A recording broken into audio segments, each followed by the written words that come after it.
MP board वार्षिक परीक्षा 2025 में कक्षा 11वीं का अपना फिजिक्स का 10 फरवरी को पेपर है भाई। इस पेपर के लिए ना अगर तैयारी करनी है तो ये वीडियो पूरा देख लेना, क्योंकि आज पूरी किताब ना कवर हो जाएगी। इसमें हम 2 मार्क्स के ना सारे क्वेश्चन कवर करवा देंगे एक वीडियो में केवल, है ना। तो वीडियो को निश्चिंत रूप से देखना। एंड देखो, आपको लग रहा होगा कि अभी यार 1 मंथ है एग्जाम को, बाद में पढ़ लेंगे। अभी ना 10 दिन है, 20 दिन है, इतना अभी टाइम पड़ा है, पढ़ लेंगे यार। अभी थोड़ी ना कौन सा टाइम निकला जा रहा है, लास्ट लास्ट में पढ़ लेंगे, पास हो जाएंगे, अच्छे मार्क्स आ जाएंगे, सब कुछ पढ़ लेंगे, है ना। तो भाई ऐसा कुछ नहीं होने वाला, क्योंकि आपके पास अभी जितना भी टाइम बचाना है उस टाइम को ना आप लोग बिल्कुल इस तरीके से यूज़ करो कि आप ना अपने एग्ज़ाम को ना इतना सीरियसली ले लो यार इस बार।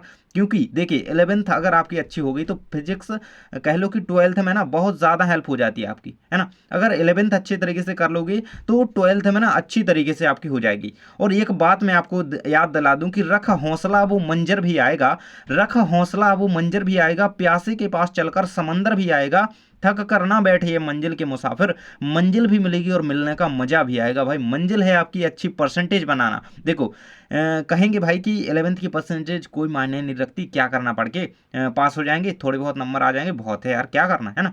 नहीं यार, आपके पास ना केवल अभी एक टारगेट है यार। लाइफ में हमेशा ना कोई काम कर रहा है कोई व्यक्ति, तो उसका ना वो टारगेट लेकर के चलता है कि हमें ये करना है। अभी आपका केवल काम क्या है कि 11th करनी है। अरे यार भाई कर रहे हो तो उसे अच्छे से कर लो यार, क्यों फालतू में इस तरीके से करो कि बस निकाल दिया ऐसे ही, है ना।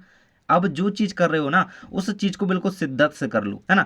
तो बिल्कुल आपको मिलने का मजा आएगा, आएगा जरूर आएगा जिस दिन आपका रिजल्ट आएगा, है ना। तो चलिए पूरी किताब के पूरे 2 अंकीय क्वेश्चन कंप्लीट कर लेते हैं, जो कि आपके देखो लगभग के लगभग कह लूँ मैं 7 क्वेश्चन आपके आते हैं, है ना। 14 मार्क्स आपके ये कंप्लीट करेंगे आपके फिजिक्स के पेपर में। तो इसी प्रकार से हिंदी की तैयारी करवा दी है मैंने, और अन्य सारे सब्जेक्ट्स के वीडियो आपको प्लेलिस्ट में मिल जाएंगे, जा करके देख लेना। चलिए चलते हैं अपनी स्क्रीन पर, इन एक एक क्वेश्चन को कंप्लीट कर लेते हैं। तो सबसे पहले हमारा क्वेश्चन आ जाता है जड़त्व से आप क्या समझते हैं। देखिए 2-3 साल से ये क्वेश्चन आ रहा है एंड आपकी अर्धवार्षिक एवं त्रैमासिक में भी रिपीट होता हुआ क्वेश्चन देखा गया है, तो इसको याद रखना। देखिए जड़त्व क्या होता है, वस्तु की अपनी वर्तमान स्थिति, है ना, उसकी स्थिरता या गति अवस्था हो सकती है, को बनाए रखने की प्रवृत्ति जो होती है ना, वस्तु को मतलब एक तरीके से स्थिरता या फिर उसको गति प्रदान करने की जो अवस्था होती है, प्रवृत्ति होती है, उसे क्या जड़त्व कहते हैं, इसको याद रखिएगा। और गति, न्यूटन का जो प्रथम नियम है ना, यह कहता है कि कोई भी वस्तु तब तक अपनी स्थिति में बनी रहती है जब तक उस पर बाहरी बल ना लगाया जाए। यदि आप किसी वस्तु को बाहर से कोई बल नहीं लगाएंगे तो वो उसी स्थिति में रहेगी, उसकी स्थिति चेंज नहीं होगी। सेकंड क्वेश्चन है यहाँ पे संवेग संरक्षण का नियम लिखिए। देखिए 2 मार्क्स में ये क्वेश्चन बहुत ज़्यादा बार आया एंड 1 नंबर या 1 शब्द या वाक्य में उत्तर में भी ये बना हुआ क्वेश्चन है ना, इसको याद रखना, बहुत ज़्यादा इंपॉर्टेंट है। देखिए आंसर रहेगा आपका, जब 2 या 2 से अधिक वस्तुएं एक दूसरे पर क्रिया करती हैं तो उनका कुल संवेग जो है सदा समान रहता है जब तक कि कोई बाहरी बल उन पर क्रिया नहीं करता है ना। देखिए कोई भी 2 वस्तुएं या फिर 2 वस्तुएं, है ना, या फिर 2 से अधिक वस्तुएं एक दूसरे पर तब तक वह क्रिया नहीं करती हैं, एक दूसरे पर क्रिया करती हैं तो उनका कुल संवेग जो है समान रहता है जब तक कि उन पर बाहरी बल ना लगाया जाए। इस तरीके से संवेग संरक्षण का नियम आपको याद रखना है ना। 2 वस्तुएं होती हैं और उनका कुल संवेग समान रहता है जब तक उन पर बाहर से बल ना लगाए, है ना। अर्थात क्या है कि बाह्य बल शून्य होने पर सिस्टम का, संकाय का कुल संवेग जो है अचर रहता है, इस चीज़ को याद रखिएगा। नेक्स्ट क्वेश्चन आपका आ जाता है आपेक्षिक वेग किसे कहते हैं। देखो बहुत सारे क्वेश्चन है इसमें, 2 मार्क्स के सारे क्वेश्चन इस वीडियो में कवर हो जाएंगे एंड इस पूरी वीडियो को देखना आपका कर्तव्य बन जाता है, क्योंकि इसमें सारे न्यूमेरिकल सारे क्वेश्चन दिए गए हैं ना, तो इस वीडियो को कंप्लीट कर लेना, है ना। देखिए आपेक्षिक वेग क्या होता है, किसी गतिशील वस्तु के सापेक्ष दूसरी वस्तु को आपेक्षिक वेग, है ना, किसी गतिशील वस्तु है उसके सापेक्ष दूसरी वस्तु का आपेक्षिक वेग पहली वस्तु के सापेक्ष दूसरी स्थिति के समय के साथ परिवर्तन दर के बराबर होता है, यही आपेक्षिक वेग कहलाता है। नेक्स्ट है आपका बल का एसआई मात्रक व विमीय सूत्र। देखो भाई एसआई मात्रक व विमीय सूत्र कई सारे राशियों का पूछा जा सकता है, तो नीचे और सारे क्वेश्चन दिए गए हैं विमीय सूत्र कई के, है ना। एसआई मात्रक भी बहुत सारे मैंने बताए हैं, तो पूरे कंप्लीट करके जाने हैं क्योंकि आना ही आना है, 100% है कि इसके 3-4 मार्क्स इससे आपके कंप्लीट होने हैं परीक्षा में, है ना। देखिए आंसर एसआई मात्रक रहेगा बल का यहाँ पे न्यूटन होता है, जिसे कैपिटल एन से प्रदर्शित करते हैं, और विमीय सूत्र याद रखना है M1L1 T-2, ये रहेगा इसका विमीय सूत्र, है ना। बल की परिभाषा क्या होती है? बल वह कारक है जो किसी वस्तु की गति की स्थिति आकार को चेंज कर देता है, बदल देता है। नेक्स्ट क्वेश्चन हमारा आ जाता है घर्षण किसे कहते हैं भाई, है ना। घर्षण से होने वाले लाभ और हानि, ये 3 मार्क्स में पूछा जाता है। उसे हम नीचे बाद में अगली वीडियो में कंप्लीट करेंगे, 3 मार्क्स की वीडियो है। देखिए तो परिभाषा रहेगी, दो सतहों के संपर्क में आने पर उसकी सापेक्ष गति का विरोध करने वाले बल को जो है घर्षण बल कहा जाता है। और ये बहुत ज़्यादा इंपॉर्टेंट क्वेश्चन है। यह बल सतहों की असमानताओं और अणुओं के बीच आपसी आकर्षण के कारण उत्पन्न होता है ना। जैसे स्थैतिक घर्षण, गतिज घर्षण, रोलिंग घर्षण, इसके प्रकार होते हैं घर्षण बल के। नेक्स्ट हमारा क्वेश्चन आ जाता है पृष्ठ तनाव क्या है। बहुत ज़्यादा इंपॉर्टेंट क्वेश्चन है। जो जल की बूंदें होती हैं, जल की बूंद गोल क्यों होती है, इसका क्वेश्चन आ जाए कभी तो कह देना कि पृष्ठ तनाव के कारण, है ना। जल की बूंदें गोल होती हैं, है ना, तो बूंद होती है पानी की, वो पृष्ठ तनाव के कारण। इसका याद रखना उदाहरण, है ना। देखिए नेक्स्ट है आपका, इसकी परिभाषा रहेगी पृष्ठ तनाव की, यहाँ द्रव की सतह पर उपस्थित अणुओं के बीच आपसी आकर्षण बल के कारण तरल की सिकुड़ने की प्रवृत्ति को जो है पृष्ठ तनाव कहते हैं ना। पानी की सतह पर छोटी वस्तुओं का तैरना, साबुन के बुलबुले, है ना, बूंदों टाइप जो होते हैं, वो क्या पृष्ठ तनाव का उदाहरण हो जाते हैं। नेक्स्ट है आपका, एक वस्तु को, है ना, एक वस्तु को प्रारंभिक वेग u से ऊर्ध्वाधर दिशा में फेंका जाता है तो अधिकतम ऊंचाई पर वस्तु का वेग और त्वरण, है ना, वेग और त्वरण ज्ञात करना है आपको, है ना। यहाँ पे आप देख सकते हो ऊर्ध्वाधर ऊपर फेंकने पर, ऊपर जाने पर वस्तु की ऊंचाई पर वेग जो हो जाएगा उसका शून्य, क्योंकि वस्तु वहां पर जाकर के रुक जाएगी तो उसका वेग तो वहीं पर शून्य हो गया, है ना। तो सबसे ऊपर जब अधिक ऊंचाई पर जाएगी वस्तु, सर्वाधिक ऊंचाई पर, उसका वेग शून्य हो जाएगा, रुक जाएगी वस्तु, क्योंकि, है ना। सूत्र ये वाला लगाएंगे यहाँ पर, v² बराबर u² + 2s, है ना, गति का प्रथम समीकरण। तो इस तरीके से इसका पूरा सॉल्यूशन करते हुए, क्योंकि वेग यहाँ पे हमारा शून्य हो गए, शून्य रख देंगे और ये आपका यहाँ पे आंसर आ जाएगा। इसको कंप्लीट कर लीजिएगा। देखिए एक एक क्वेश्चन को कंप्लीट करते जाना, है ना। और पूरा वीडियो नहीं देखोगे तो बाद में जरूर से बोलोगे कि आपके बताए हुए क्वेश्चन नहीं आए, क्योंकि सारे क्वेश्चन अगर करके नहीं जाओगे तो भाई क्वेश्चन नहीं मिलेंगे, क्योंकि कुछ क्वेश्चन मिलेंगे, है ना, इसलिए सारे क्वेश्चन करके जाना। देखिए क्वेश्चन कहता है कि लंबी कूद के खिलाड़ी जो है कुछ दूरी दौड़कर आते हैं ताकि वे अधिक दूरी तक कूद सकें। लंबी कूद के लिए कुछ दूरी से दौड़कर कूदना किस कारण से सहायक होता है ना। तो आंसर रहेगा आपका, लंबी कूद में खिलाड़ी दौड़कर आते हैं ताकि वे कूदते समय अधिक ऊर्जा और गति प्राप्त कर सकें, जिससे उन्हें अधिक दूरी तक कूदने में मदद मिलती है। इसके पीछे भौतिकी के कुछ सिद्धांत काम करते हैं, जैसे कि मोमेंटम का सिद्धांत हो गया ना, कि संवेग का, है ना, पल का। ये रहेगा आपका गतिज ऊर्जा का सिद्धांत भी इसमें काम करता है ना। तो यहाँ पे निष्कर्ष करने के लिए कि इस प्रकार दौड़ने से उत्पन्न गति और ऊर्जा कूदने की दूरी को बढ़ाने में सहायक होती है ना। नेक्स्ट क्वेश्चन हमारा आ जाता है, एक समान गति के लिए xt ग्राफ और vt ग्राफ का नमूना बनाइए। भाई बहुत ज़्यादा इंपॉर्टेंट क्वेश्चन है ना। प्लीज़ यार चैनल को सब्सक्राइब कर लेना एंड वीडियो को लाइक कर देना, क्योंकि इस तरीके से ये पूरा क्वेश्चन, ये आपके लिए जो इंपॉर्टेंट क्वेश्चन मैंने तैयार किया ना, इसे तैयार करने में ना बहुत ज़्यादा मेहनत लगती है यार। ये जो इस तरीके से आप ये देख पा रहे हो ना, ये इक्वेशन वाले एक तो आपके क्वेश्चन रहते हैं फिजिक्स में, है ना, कह लो कि इससे ना बहुत ज़्यादा, इतनी ज़्यादा मेहनत लगती है, बहुत बार तो बिगड़ जाता है पूरा कुछ, है ना। तो वीडियो को लाइक और चैनल को सब्सक्राइब करें एंड जुड़े रहें और सभी वीडियोज़ देखें ताकि आपकी तैयारी हो सके। ये रहेगा आपके सामने ग्राफीय नमूना का आंसर।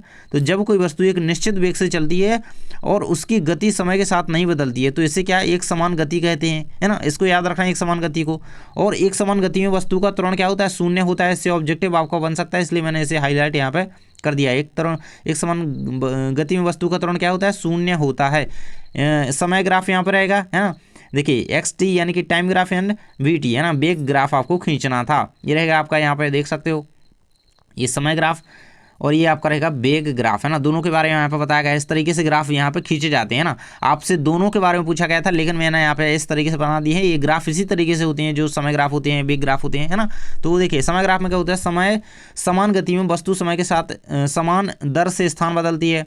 इसका ग्राफ सीधा रेखीय होता है, मतलब लीनियर जो है कॉम्बिनेशन का तो होता है ना। इसमें ढलान वेग को दर्शाती है ना। जो ढलान होती है इस तरीके से कह सकते हैं ना, ये या फिर इस तरीके से भी हो सकती है ना, ये है। तो ये ढलान जो है क्या है, वेग को दर्शाती है, इसको याद रखिएगा। चलिए नेक्स्ट क्वेश्चन आपका आ जाता है, सदिशों के सदिश गुणा के कोई दो गुण लिखिए, है ना। इस तरीके से सदिशों का जो सदिश गुणन होता है उससे आप क्या समझते हैं, इसके गुणों को लिखिए, है ना। ये क्वेश्चन पूछा जाता है। तो ये सदिशों का सदिश गुणन दिया गया है, इसका डायग्राम आप बनाना चाहें तो इस तरीके से बना सकते हैं एंड ये उसके गुण दिए गए हैं। ये याद करने लास्ट ईयर में ये क्वेश्चन आपका पूछा गया था, इसलिए मैंने यहाँ पे दे दिया है। बहुत ज़्यादा इंपॉर्टेंट क्वेश्चन है। देखिए ये दिया गया है, दो सदिशों का सदिश गुणन भी एक सदिश होता है, इससे ऑब्जेक्टिव बन सकता है ना। दो सदिशों का सदिश गुणनफल क्रम विनिमय का पालन नहीं करता है, अर्थात क्या, a vector into b vector equal not b vector into a vector sorry, है ना। नेक्स्ट आपका दिया गया है, तो इसको आपको पूरा कंप्लीट कर लेना, ये सदिश के गुण, सदिश गुणा के कोई गुण है ना। नेक्स्ट है आपका कोणीय संवेग संरक्षण का नियम क्या है ना। अभी संवेग संरक्षण का नियम तो ऊपर देख चुके हैं, ये है कोणीय संवेग संरक्षण का नियम। यहाँ पे देखेंगे बाह्य बल आघूर्ण के अभाव में किसी पिंड अथवा निकाय का किसी घूर्णन अक्ष के परितः कोणीय संवेग जो है नियत रहता है, यही क्या है, यही कोणीय संवेग संरक्षण का नियम है। एंड कोणीय संवेग संरक्षण का नियम, अगर आप दूसरी कोणीय संवेग की परिभाषा करना चाहिए तो नियम है। अब कोणीय संवेग भाई क्या होता है, इसे भी याद करके रखना, क्योंकि ये भी 2 मार्क्स में अलग से बन सकता है ना। और कोणीय संवेग को जो है ओमेगा से प्रदर्शित करते हैं, इस तरीके से डब्ल्यू टाइप आपको दिख रहा है, ये ओमेगा है ना, आप सभी को पता होगा, है ना। कोणीय संवेग क्या होता है, किसी कण के रैखिक संवेग का घूर्णन अक्ष के सापेक्ष आघूर्ण कण का कोणीय संवेग जो है कहलाता है, इसको याद रखना। कोणीय संवेग क्या है, एक अदिश राशि है, सदिश राशि है सॉरी, इसे ओमेगा से प्रदर्शित करते हैं। इसका ऐसा ही मात्रक जो है, इसका मात्रक जो होता है मीटर स्क्वायर पर सेकंड होता है ना, मीटर स्क्वायर लिखा हुआ है ना, मीटर स्क्वायर इस तरीके से। चलिए नेक्स्ट क्वेश्चन हमारा आ जाता है, दो उपग्रहों को उनके ग्रह से दूरियों का अनुपात 1:4 बताया गया है, उनके परिक्रमण कालों का अनुपात ज्ञात कीजिए भाई, है ना। आंसर आपके सामने पूरा का पूरा दिया गया है, देखो ये आंसर 1:8 आ जाता है, 1:4 आपको दिया गया है ना। तो इस तरीके से आपको केपलर के थर्ड नियम के अनुसार इसे निकाल देना है और ये आपका कंप्लीट यहाँ पे इसका हो जाता है। देखो भाई न्यूमेरिकल क्वेश्चन आने ही आने हैं यार, इन्हें कंप्लीट करके रखना है ना। देखिए नेक्स्ट क्वेश्चन आपका आ जाता है, किसी ग्रह का, देखो भाई बहुत ज़्यादा मेहनत करके ये पूरा का पूरा मैंने तैयार किया है आप लोगों की तैयारी के लिए, तो प्लीज़ वीडियो को लाइक करें, अपने दोस्त के साथ शेयर कर देना, एक शेयर आपके लिए है ना, आपका जो ग्रुप है अपने दोस्तों का उसमें भेज देना ताकि सभी की हेल्प हो सके, है ना। देखिए किसी ग्रह का व्यास एवं द्रव्यमान पृथ्वी की संगत राशियों का 3 गुना है, इस ग्रह का गुरुत्वीय त्वरण पृथ्वी के गुरुत्वीय त्वरण का कितना गुना होगा, है ना। देखिए किसी कोई भी ग्रह हो सकता है, किसी ग्रह का व्यास जो है व्यास एवं द्रव्यमान जो है पृथ्वी की संगत राशियों का 3 गुना है, 3 गुना दिया गया। इस ग्रह का गुरुत्वीय त्वरण और पृथ्वी के गुरुत्वीय त्वरण में कितना, क्या मतलब इस ग्रह का गुरुत्वीय त्वरण जो है पृथ्वी के गुरुत्वीय त्वरण के कितने गुना होगा, ये पूछा गया। 1/3 इसका राइट आंसर आपका आ जाता है, यहाँ पे आंसर ये रहेगा, है ना। इस तरीके से आपको इसका पूरा आंसर कंप्लीट कर लेना है। चलिए नेक्स्ट क्वेश्चन आपका, पाइसन अनुपात क्या है, बहुत इंपॉर्टेंट। देखो भाई 2023 में ये पूछा गया था, 22 में आया था, नहीं अभी यार 24 में आया था, है ना, 24 में आया था पाइसन अनुपात, है ना, परिभाषित करने के लिए यंग मापांक भी साथ में आया था। यंग मापांक नीचे हम पढ़ रहे हैं अभी, है ना। देखिए ये रहेगा आपके सामने, पाइसन अनुपात को पार्श्व संकुचन, है ना, विकृति तथा अनुदैर्घ्य विस्तार यानी कि विकृति के बीच के अनुपात के रूप में परिभाषित किया जाता है। अगर देखिए पाइसन अनुपात को पार्श्व संकुचन, विकृति तथा अनुदैर्घ्य विस्तार, अनुदैर्घ्य मतलब अनुदैर्घ्य और अनुप्रस्थ, इन विस्तार के विकृति के बीच में इसको क्या किया जाता है, इसको परिभाषित किया जाता है, यही जो है पाइसन अनुपात होता है। और जब किसी वस्तु पर उसके अनुदैर्घ्य अक्ष के अनुदिश बाह्य जो है संपीड़न बल लगाया जाता है तो वहाँ पे पाइसन अनुपात काम करता है। पाइसन अनुपात किसी पदार्थ की पार्श्व विकृति और अनुदैर्घ्य विकृति के अनुपात को कहते हैं, है ना, इसको याद रखिएगा। ये आप अथवा में देख सकते हैं, मतलब ये पूरा समझने के लिए इतना आप लाइन याद रखिए कि ये इससे आपको कंप्लीट हो जाता है कि जो पदार्थ या फिर पदार्थ की पार्श्व विकृति हो गई और पदार्थ की अनुदैर्घ्य विकृति हो गई, इनके अनुपात को क्या कहते हैं, पाइसन अनुपात कहते हैं। नेक्स्ट क्वेश्चन हमारा आ जाता है, किसी द्रव की पृष्ठीय ऊर्जा को परिभाषित कीजिए। लास्ट ईयर में आया हुआ क्वेश्चन है। देखिए द्रव के पृष्ठ तनाव के कारण द्रव और पृष्ठ के प्रति एकांक क्षेत्रफल की ऊर्जा जो है पृष्ठ ऊर्जा कहलाती है ना, इसको याद रखना। नेक्स्ट आपका स्टोक का नियम क्या है भाई, बहुत ज़्यादा इंपॉर्टेंट क्वेश्चन है भाई। स्टोक जी आइए, स्टोक के नियम के कथन के अनुसार एक श्यान तरल पदार्थ में घूमते हुए गोले को रोकने वाला बल गोले के वेग और त्रिज्या तथा तरल पदार्थ की श्यानता के समानुपाती होता है ना, इसको याद रखना। नेक्स्ट आपका कारण स्पष्ट कीजिए भाई, कारण स्पष्ट करेंगे। देखो तो पूछा गया है कि किसी बंदरगाह के समीप शहर की जलवायु, देखो दोनों अलग अलग आएंगे, 2 मार्क्स में ये आ सकता है, ये आ सकता है, या फिर दोनों अथवा में आ सकते हैं, है ना, इनको याद रख लेना है। देखो किसी बंदरगाह के समीप शहर की जलवायु समान अक्षांश के किसी रेगिस्तानी शहर की जलवायु से अधिक शीतोष्ण होती है।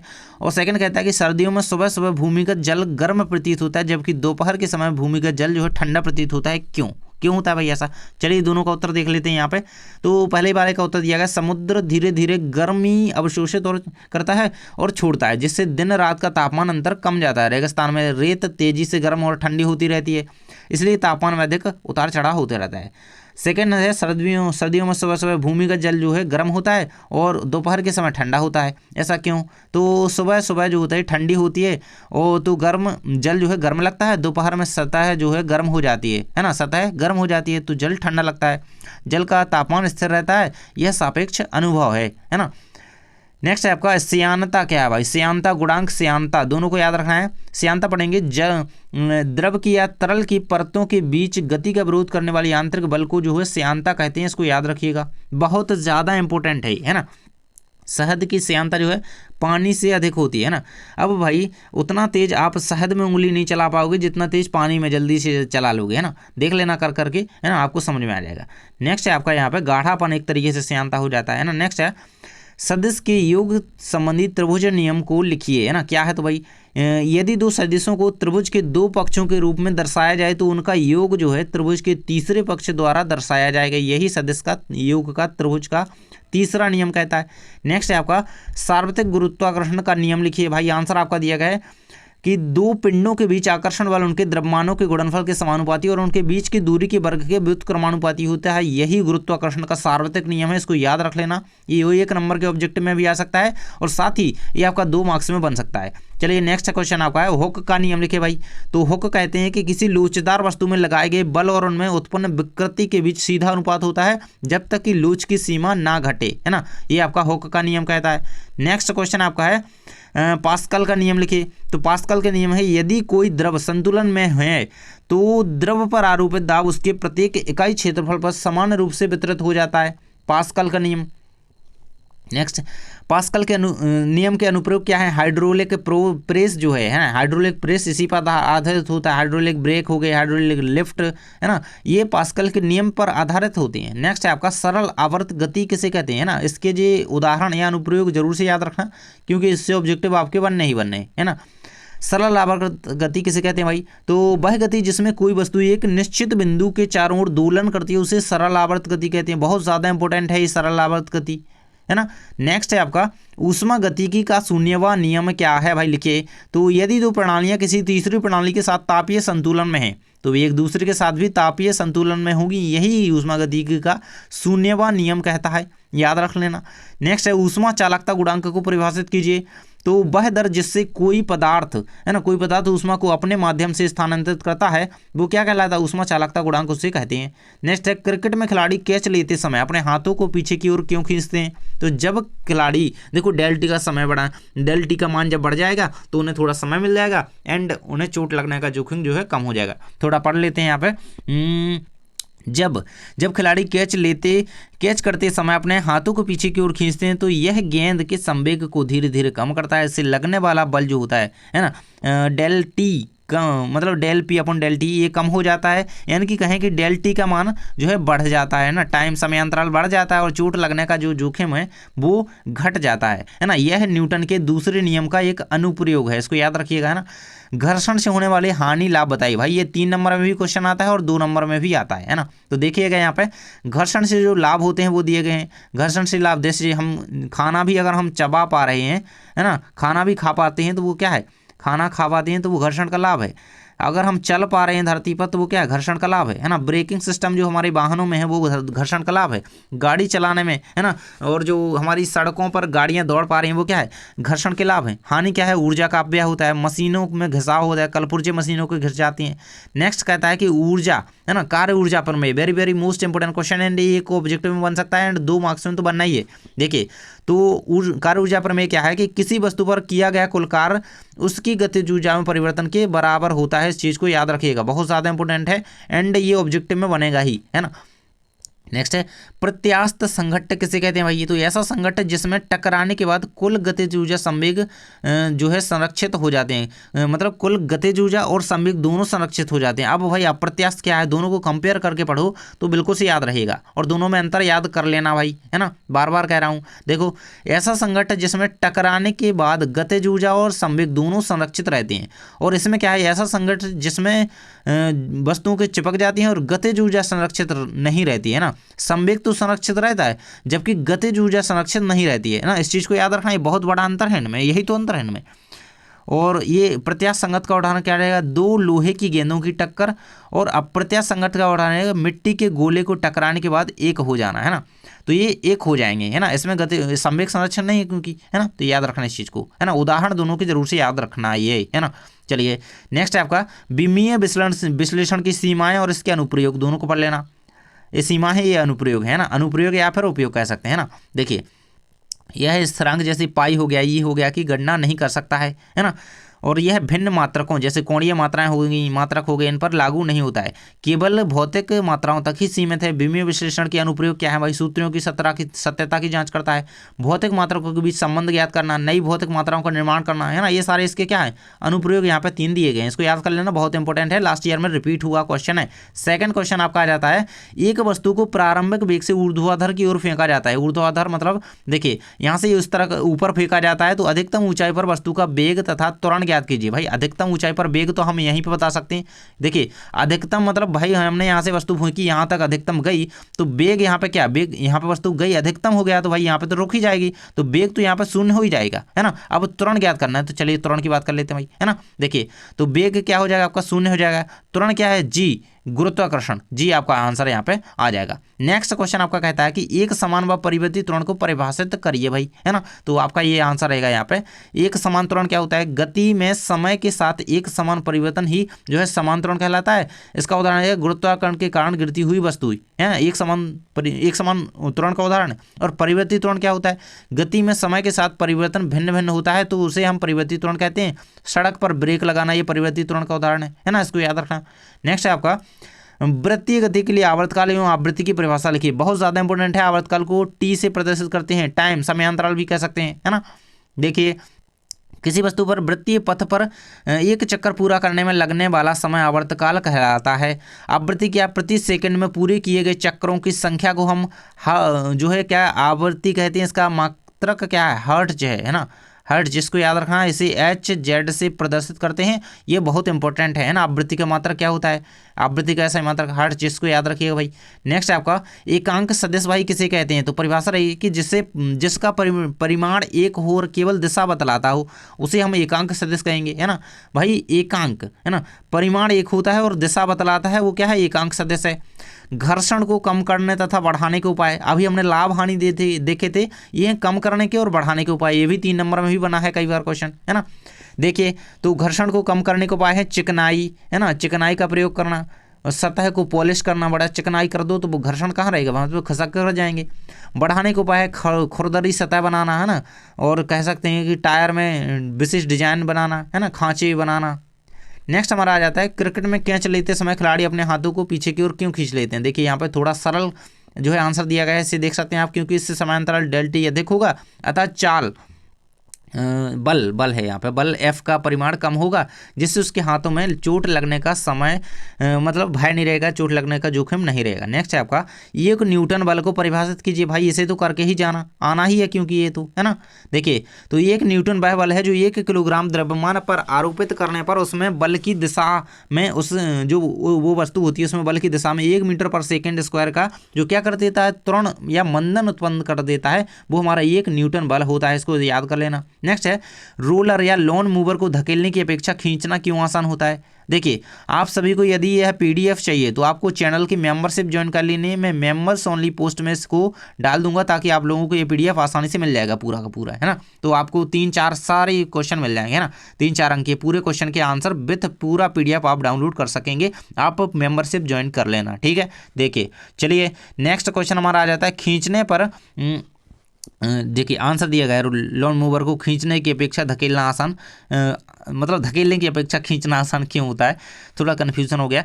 तो खींचने पर बल का ऊर्ध्वाधर घटक जो है वजन को कम करता है ना, ऊर्ध्वाधर घटक कम करता है, जिससे घर्षण बल जो है कम हो जाता है ना। मतलब देखिए उसे हम खींचेंगे, उसे हम धकेलेंगे तो घर्षण बल क्या उसमें बढ़ाए मतलब बढ़ा रहेगा तो वो घसीटेगा और उसमें हमें दिक्कत होगी। और अगर हम उसे खींचेंगे, है ना, इससे क्या होगा, वजन बढ़ता है जिससे घर्षण बल बढ़ जाता है। इसको याद रखिएगा। नेक्स्ट है आपका द्रव्यमान एवं भार में अंतर लिखिए। भाई ये भी क्वेश्चन 2-3 साल से लगातार आ रहा है ना। द्रव्यमान एवं भार मतलब इंपॉर्टेंट क्वेश्चन है, मोस्ट इंपॉर्टेंट की श्रेणी में इसको रख सकते हो। देखिए, यह वस्तु में उपस्थित पदार्थ की मात्रा है, यह गुरुत्वाकर्षण बल द्वारा वस्तु पर लगाया गया बल है, यह अपरिवर्तनीय है, यह स्थान के अनुसार चेंज हो जाता है। और द्रव्यमान का SI मात्रक किलोग्राम होता है जिसे kg से प्रदर्शित करते हैं, और भार का SI मात्रक होता है न्यूटन जिसे N से प्रदर्शित करते हैं। नेक्स्ट हमारा आ जाता है यहाँ पे, एक पारसेक में कितने खगोलीय मात्रक होते हैं, है ना। तो एक पारसेक में 3.26, इतना आपको याद रखना है ना, 3.26 प्रकाश वर्ष खगोलीय मात्रक होते हैं, इसको याद रखिएगा, है ना। फिर तो ये नंबर्स बहुत ज़्यादा बड़े हो जाते हैं, है ना, यहाँ पे देख सकते हो आप, है ना। 3.26 आप इतना याद रखिए, है ना, एक पारसेक में इतने प्रकाश वर्ष मात्रक होते हैं। नेक्स्ट आपका आवेग क्या है, इसका SI मात्रक भाई। तो आवेग क्या है, बल और समय के गुणनफल को आवेग कहा जाता है ना। बल जो होता है बल और समय के गुणनफल को, है ना, तो F इंटू टी कर सकते हैं, है ना। इनके गुणनफल को क्या कहते हैं हम आप आवेग कहते हैं। इसको याद रखिएगा। आवेग एक सदिश राशि है, इसका जो मात्रक होता है SI मात्रक न्यूटन इंटू सेकेंड होता है, इसको याद रखना है ना। आवृत्ति का देखा हमने ऊपर, मात्रक हर्ट्ज होता है ना। आवेग क्या होता है, न्यूटन इंटू सेकेंड। नेक्स्ट है आपका शक्ति की परिभाषा। भाई 2 मार्क्स में लिखा रख लो ये क्वेश्चन तो, है ना। किसी कार्यकर्ता के कार्य करने की दर को उसकी शक्ति कहते हैं, या कोई कार्यकर्ता इकाई समय में जितने कार्य करता है उसे शक्ति कहा जाता है, उसे उसकी शक्ति कहा जाता है। तो इसका जो विमीय सूत्र रहेगा वो mL2T-3, और शक्ति का जो SI मात्रक है, शक्ति का मात्रक क्या होता है, वाट होता है, इसको याद रखना, है ना। ये भी बना हुआ है कई बार। चलिए नेक्स्ट क्वेश्चन, ऊर्जा का संरक्षण नियम लिखिए, है ना। ऊर्जा का संरक्षण नियम क्या भाई, तो इस नियम के अनुसार ऊर्जा ना तो उत्पन्न की जा सकती है और ना ही नष्ट की जा सकती है, इसे केवल एक रूप से दूसरे रूप में चेंज किया जा सकता है, मतलब रूपांतरण किया जा सकता है ऊर्जा का। ये बनाई नहीं जा सकती और ना ही खत्म की जा सकती है ना। यही ऊर्जा का संरक्षण का नियम कहता है। इस प्रकार ब्रह्मांड में संपूर्ण ऊर्जाओं का कुल योग जो है नियत रहता है। नेक्स्ट क्वेश्चन आ जाता है आपका, विमीय समीकरण से क्या समझते हैं। 2022 में आया हुआ क्वेश्चन है ये, इसको जरूर से याद कर लेना है। ये भी 2022 में, ये दोनों अथवा में आए थे एक दूसरे के, है ना। इनको दोनों को कंप्लीट करके रखना है। देखिए विमीय समीकरण क्या है, तो किसी भी भौतिक राशि के मात्रक और लंबाई, द्रव्यमान एवं समय के मूल मात्रकों के बीच के संबंध को दर्शाने वाले व्यंजकों को विमीय सूत्र कहते हैं। इस चीज को याद रखना, विमीय सूत्र या विमीय समीकरण एक ही बात है ना। यदि इन सूत्रों को समीकरण के रूप में लिखा जाए तो प्राप्त समीकरण को जो विमीय समीकरण कहते हैं, है ना। जो विमीय सूत्र होते हैं अगर समीकरण के रूप में लिखें तो उसे विमीय समीकरण कहेंगे। नेक्स्ट है आपका विमीय समांगता का सिद्धांत क्या है भाई, तो किसी भौतिक समीकरण के विमीय रूप से सही होने के लिए, है ना, उसके समस्त पदों की विमाएं एक समान होनी चाहिए। इसे विमाओं की समांगता का सिद्धांत कहा जाता है ना। इसको याद रखना, बहुत ज्यादा इंपॉर्टेंट क्वेश्चन है। नेक्स्ट है आपका घर्षण गुणांक को परिभाषित कीजिए, है ना। बस कुछ ही क्वेश्चन नीचे आपके बचे हुए हैं, 6-7 के समथिंग क्वेश्चन है, बस खत्म है ना। देखिए घर्षण गुणांक क्या है। घर्षण गुणांक दो सतहों के बीच मौजूद घर्षण की मात्रा की जो है माप होता है। जब आप घर्षण गुणांक पाते हैं तो आप समान या असमान सामग्रियों की दो सतहों को इंटरफेस पर गति के प्रतिरोध की गणना कर रहे होते हैं, ये घर्षण गुणांक कहलाता है।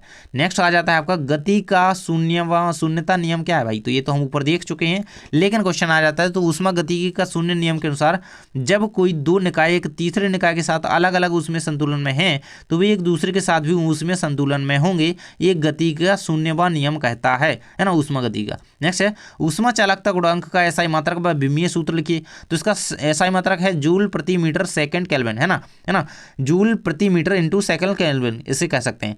और विमीय सूत्र MLT-3 थीटा -1, ये इसका जो होता है, इसका क्या होता है, विमीय सूत्र होता है, इसको याद रखना। नेक्स्ट हमारा आ जाता है G एवं G में अंतर भाई, कैपिटल G एवं स्मॉल g भाई, तो बड़ा G क्या है और छोटा G क्या है इसको देख लेंगे भाई। ये गुरुत्वीय स्थिरांक होता है, गुरुत्वीय त्वरण होता है ना। देखिए इनके आधार पर अंतर दिए गए यहाँ पे, देखिए प्रकृति के आधार पर अंतर दिए गए, मान के आधार पर, इकाई के आधार पर, प्रभाव के आधार पर, तो इस तरीके से आप पूरा अंतर यहाँ पर कंप्लीट कर सकते हैं भाई, है ना। गुरुत्वीय त्वरण का मात्रक कह सकते हैं यहाँ पर मीटर पर सेकंड स्क्वायर होता है, इसका न्यूटन मीटर पर स्क्वायर पर किलोग्राम स्क्वायर होता है ना। तो इसे आप पूरा कंप्लीट कर लेंगे। इनके मान भी यहाँ पर दिए गए हैं ना। छोटे जी का मान कितना होता है, 9.8 मीटर पर सेकेंड होता है। ए बड़े जी का मान दिया गया भाई, है ना। और ये एक गुरुत्वीय त्वरण है, एक गुरुत्वीय स्थिरांक है ना। यह पृथ्वी या किसी अन्य ग्रह की सतह पर वस्तुओं को खींचने की शक्ति को दर्शाता है। यह ब्रह्मांडीय स्थिरांक है ना, जो दो वस्तुओं के बीच गुरुत्वाकर्षण बल को परिभाषित करता है या फिर दर्शाता है ना। नेक्स्ट हमारा क्वेश्चन आ जाता है सरल आवर्त गति की दो विशेषताएं लिखिए भाई। तो वस्तु अपनी मध्यमान स्थिति के दोनों ओर सरल रेखा में गति करती है। सेकंड है कि वस्तु पर लगने वाला बल मध्यमान स्थिति में जो है विस्थापन के अनुपाती होता है, सदैव मध्यमान स्थिति की ओर होता है। ये 3 मैंने दे दिए हैं, आपको 2 याद कर लेने हैं जरूर से, है ना, तीनों कर लेना। नेक्स्ट है आपका अनुदैर्घ्य तरंग के 2 उदाहरण लिखिए। तो सुनामी लहरें, भूकंपीय तरंगें हो गई या फिर ध्वनि तरंगें हो गई, बसंत ऋतु में कंपन हो गया, है ना, ये अनुदैर्घ्य तरंगें हो गई। ये क्या है, अनुदैर्घ्य तरंगों के उदाहरण है ना। तो इस तरीके से आप याद रखिएगा, सुनामी लहरें जो हैं, भूकंपीय तरंगें हैं, ध्वनि तरंगें जो हैं, है ना, तो ये क्या है, ये क्या है आपके अनुदैर्घ्य तरंगों के उदाहरण है। नेक्स्ट है आपका डाल्टन के आंशिक दाब का नियम लिखे भाई। बहुत ज़्यादा इंपॉर्टेंट क्वेश्चन है, 2022 में आया था। इस नियम के अनुसार क्रिया ना करने वाले गैसीय मिश्रण का कुल दाब मिश्रण में उपस्थित गैसों के आंशिक दाब के योग के बराबर होता है। इस तरीके से आप इसे समझा सकते हैं यहाँ पे। नेक्स्ट आपका क्वेश्चन आ जाता है गैसों के लिए, है ना, लास्ट पेज है ये आपका, है ना। गैसों के लिए एवोगाड्रो का नियम लिखिए भाई। एवोगाड्रो नियम बहुत इंपॉर्टेंट है। इस नियम के अनुसार दाब और ताप समान होने पर सभी गैसों के समान आयतन में अणुओं की संख्या जो है समान होती है। अप्रगामी तरंगें क्या होती हैं भाई, है ना, अप्रगामी तरंगें क्या होती हैं, आंसर देखेंगे किसी बद्ध माध्यम में, है ना, जब दो एक जैसी अनुप्रस्थ अथवा अनुदैर्घ्य प्रगामी तरंगें एक ही साथ चलें परंतु विपरीत दिशाओं में चलें तो उनके अध्यारोपण से उत्पन्न हुई नई नई तरंग जो माध्यम से स्थिर प्रतीत होती हैं वो अप्रगामी तरंगें कहलाती हैं। अगला क्वेश्चन आ जाता है निम्नलिखित भौतिक राशियों के विमीय सूत्र लिखे भाई। देखिए कौन कौन सी प्रत्यास्थता गुणांक, पृष्ठ तनाव, कोणीय वेग, दाब, है ना, ये सारी बहुत इंपॉर्टेंट है, इनको करके ही रखना है ना। देखिए इसका आंसर आप देख लीजिएगा। प्रत्यास्थता गुणांक का विमीय सूत्र आपका रहेगा ML-1 T-2। पृष्ठ तनाव का रहेगा MT-2। कोणीय वेग का रहेगा M0L0 T-1। दाब का विमीय सूत्र क्या रहेगा ML-1 T-2। इन तीनों को चारों को याद कर लेना, बहुत सारे जितने भी हैं सबको लगभग पढ़ लेना है भाई, बहुत इंपॉर्टेंट है क्योंकि आने ही आने हैं, है ना। नेक्स्ट आपका आ जाता है तरंगों के अध्यारोपण का सिद्धांत क्या है भाई। बहुत ज़्यादा इंपॉर्टेंट क्वेश्चन है, ये तो लॉन्ग में बनेगा आपका 3 नंबर का क्वेश्चन, शायद मैंने यहाँ पर रख दिया, लेकिन इसको अच्छी तरीके से देखो। अध्यारोपण का सिद्धांत क्या कहता है, जब 2 या 2 से अधिक तरंगें माध्यम के किसी बिंदु पर एक साथ पहुँचती हैं तो परिणामी विस्थापन उन तरंगों द्वारा उत्पन्न अलग अलग विस्थापनों के सदस्य योग के बराबर होता है तथा प्रत्येक तरंग के कारण उस बिंदु का विस्थापन जो है क्रमशः, है ना, y1 वेक्टर, y2 वेक्टर और y3 वेक्टर हो तो अध्यारोपण के सिद्धांत के अनुसार उस बिंदु का परिणामी विस्थापन क्या होगा, y वेक्टर बराबर y1 प्लस y2 वेक्टर, है ना, plus y3 vector plus dot dot dot dot dot इस तरीके से होगा, है ना। चलिए नेक्स्ट क्वेश्चन आपका आ जाता है भाई। क्वेश्चन तो खत्म ही नहीं हो रहे भाई, हो गई, बस हो गई। ये है लास्ट पेज नीचे वाला, है ना, 13 पेज थे कुल। क्या कारण है कि नल के नीचे घड़े अथवा की अनुमान कुछ दूर बैठा मनुष्य जो उसकी आवाज़ सुनकर लगा लेता है, तो आवाज़ सुनकर अनुमान लगा लेता है ना, ऐसा कुछ कहा जा रहा है। तो ये चलिए देख लेते हैं इसका आंसर। जैसे जैसे पानी का तल घड़े के ऊपर उठता है तो वायु स्तंभ की लंबाई कम होती है जिससे उत्पन्न होने वाली ध्वनि की आवृत्ति बढ़ती जाती है अर्थात आवाज़ पतली होती जाती है। नेक्स्ट क्वेश्चन हमारा आ जाता है प्रगामी तरंगें किसे कहते हैं। धनात्मक x और अक्ष y अक्ष के वेग की गतिमान प्रगामी तरंग का समीकरण लिखिए भाई। ये रहेगा इसका समीकरण। और ये प्रगामी तरंगें वह तरंगें होती हैं जिसके किसी माध्यम में संचरित होने पर माध्यम के कण सरल आवर्त में कंपन करते हैं, प्रगामी तरंगें कहलाती हैं ना। ये धनात्मक x अक्ष की ओर भी से चरित प्रगामी तरंग का समीकरण इस तरीके से आपको लिख देना है, ये कंप्लीट रहेगा, इसको याद कर लेना, बहुत इंपॉर्टेंट है। नेक्स्ट है आपका रुद्धोष्म प्रक्रम किसे कहते हैं। इसके लिए आदर्श गैस अवस्था समीकरण लिखिए भाई, बहुत इंपॉर्टेंट क्वेश्चन है रुद्धोष्म प्रक्रम, है ना। इसमें आपको एक अंतर भी याद करना है, वह प्रक्रम जिसमें निकाय की ऊष्मा ना तो बाहर जा सके और ना ही ऊष्मा के अंदर आ सके रुद्धोष्म प्रक्रम कहलाता है। इस प्रक्रम के द्वारा गैस द्वारा किया गया कार्य क्या होता है ना, ये आपका पूरा का पूरा दिया गया है, इसको याद कर लेना, है ना। नेक्स्ट क्वेश्चन आ जाता है यहाँ पे, देखिए इसमें जो है जहाँ पे ये सारा दिया गया प्रत्यास्थ संगठ और अप्रत्यास्थ संगठ में अंतर पूछा गया भाई। तो देखिए मैंने दोनों को समझा ही दिया था ऊपर, इनमें अंतर भी अच्छी तरीके से देख लेना। यहाँ पे 4 अंतर आपको दिए गए हैं, कोई 3 अंतर याद कर लेना अच्छी तरीके से, बस लिख दोगे, बहुत ही सरल लैंग्वेज में आपको मैंने यहाँ पे दिया है ना, ठीक से आप याद कर सकोगे तो कहीं, है ना। चलिए अगला क्वेश्चन हम आपका देख लेते हैं। यहाँ पे देखिए ये रहेगा अगला क्वेश्चन। 10 किलोग्राम की वस्तु ब्राम में है, इस पर बल आरोपित 6 सेकंड पश्चात चाल 18 मीटर पर सेकंड से हो जाती है। आरोपित बल की गणना कीजिए, एफ आपको निकालना है। सिद्ध कीजिए के बल का आवेग बराबर संवेग में परिवर्तन। अब भाई ये क्वेश्चन है, इनमें थोड़ा न्यूमेरिकल ज़्यादा हो रहा था तो वो टाइपिंग में ना बहुत ज़्यादा दिक्कत आ रहा था, है ना। तो इनको आपको जरूर से ढूंढ करके इनके आंसर कर लेना। इन 2-4 क्वेश्चन हो रहे हैं, ये रहे भाई, है ना। सदिश ए वेक्टर बराबर √i2 हैट आई प्लस 3 हैट जे प्लस 5 हैट के, है ना, कि मापांक की गणना करनी, एकांक सदिश की गणना करनी, है ना। ये कुछ ऐसे और क्वेश्चन देख लेना। तो भाई यहाँ पे हमारे 2 मार्क्स के सारे क्वेश्चन होते हैं कंप्लीट। एंड इसके बाद हम 3 मार्क की वीडियो भी अपलोड करेंगे, है ना। देखो भाई, क्योंकि आप वीडियो बाद में देख रहे हो तो प्लेलिस्ट जाकर के चेक कर लेना, क्या पता वीडियो डल चुका हो, है ना। तो जाकर के वीडियो देख लेना एंड प्लेलिस्ट चेक कर लेना एंड कमेंट बॉक्स जरूर से चेक कर लेना एंड आपको डिस्क्रिप्शन चेक कर लेना है, ताकि आपकी हर एक सब्जेक्ट की तैयारी बेहतरीन हो तरीके से हो सके। तो प्लीज़ वीडियो को लाइक करें, शेयर करने अपने दोस्तों के साथ और सब्सक्राइब जरूर से कर लेना, क्योंकि बहुत ज़्यादा मेहनत से आपके पास ये वीडियो आ पाती है। थैंक्स फॉर वॉचिंग, मिलते हैं नेक्स्ट वीडियो में।